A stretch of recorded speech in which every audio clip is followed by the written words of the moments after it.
Hey Upload, Arix here, and welcome to day one of our E3 coverage. I'm here with R10 for Life to take a look at the new Call of Duty Advanced Warfare gameplay that was just shown during the Xbox media briefing.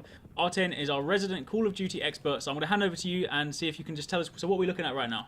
Well, right now we're looking at the trailer, like Eric said, and in this trailer, this is all new gameplay footage. None of this has been shown before, so... It looks really nice. Yeah, the graphics look amazing on this trailer. It looks like a true next-gen title, and everything looks kind of futuristic. The weapons look kind of Halo-ish, in my opinion. Got that number there to show your ammo count. You can check your ammo count. You'll know when you're running out of bullets. And, of course, this is campaign gameplay. None of this is multiplayer. We haven't seen multiplayer just yet, but everything's looking pretty good so far.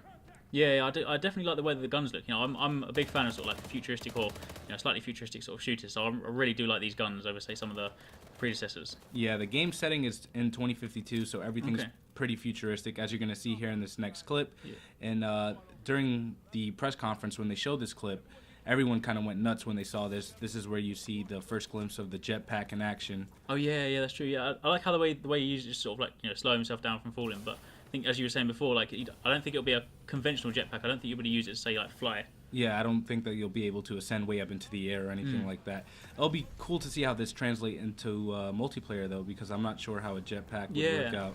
Yeah, I suppose if it's just double jump, it'll be sort of like capped off, but that should be pretty cool. Then obviously you get out into the city here, and this like the skyscrapers. Again, it just shows how good this game looks. And obviously you got the drop pods there. I assume that'll be for reinforcements. Yeah, this scene here with the drop pods and everything kind of shows the scale of things, and there appears to be an attack on a city here, and everything just looks amazing. And that guy there in that mech suit, it looks like something I don't even know. It could be like Advanced Warfare's version of the Juggernaut. Yeah, something like that. That just looks. It'll probably be could be like a perk or something you can use sort of in game. Maybe a kill streak in multiplayer, or something like that. Definitely.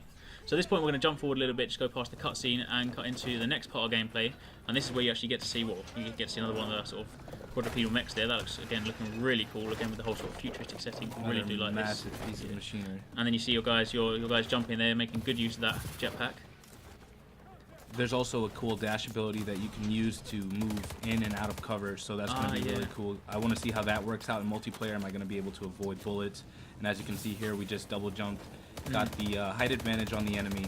And this weapon here doesn't appear to have too much recoil. What do you think about that? Yeah, it's true. It does seem to be really steady when it's aiming. So it could be a really good gun in that respect, or it might just be because it's in campaign for now. Hopefully, some of the other ones will sort of balance out. I imagine if there's not too much recoil, then it's probably not the strongest weapon. Perhaps it'll something like that. It may have to be balanced out some way like that. From the design of the weapon, you can't really tell if it's a SMG or an assault rifle. So we'll just have to wait and see. These look crazy. They look like something out of sort of the Matrix. Those sort of swarming bugs. Yeah, and as we walk up here, you see our teammates picking up a piece of the car door to protect himself, and we're about to do the same thing, I believe. I wonder whether that's actually means then later on you're going to be able to interact with different parts of the environment, sort of grab loads of things and stuff like that. That would be really good. I don't know if you noticed the outline on the door kind of highlighted, so I believe that you had to pick that up. I don't know if you'll be able to just walk up to anything and interact. Yeah, that's probably a good point actually.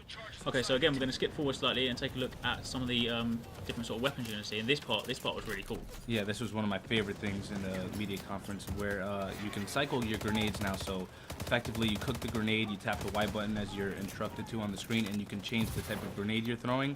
And what you just saw there was a tracker grenade. It's effectively a tracker sight in grenade form.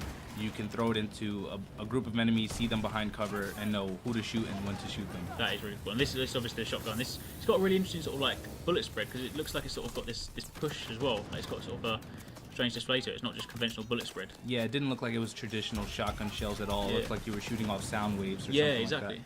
And this is another gun. This looks like a sort of laser rifle. Yeah, and what's even more interesting than the laser rifle to me is this portable riot shield behind it. Yeah, that's true. That way it sort of drops down the top, just so you can you have to shoot through it. Yeah, you have a piece of mobile cover taking out the enemies. This was crazy. This was a really good grenade. The way that it sort of homes in on the enemies. Yeah, that's amazing. I wonder how that's going to work out in multiplayer. If we're going to be able to avoid that at all with the dash ability or whatnot. Yeah, that's probably a good shot. I reckon the dash. You're going to have something like that to wrap it up. And then we're just obviously getting to the end of the trailer here. I'm going to spare you from sort of seeing the last cutscene, so if you do want to see the whole thing, then check out the trailer. But that is it for day one of our E3 coverage, so be sure to check out all the other E3 coverage all this week on Upload. Thanks to R10 for joining me, and this is Call of Duty Advanced Warfare.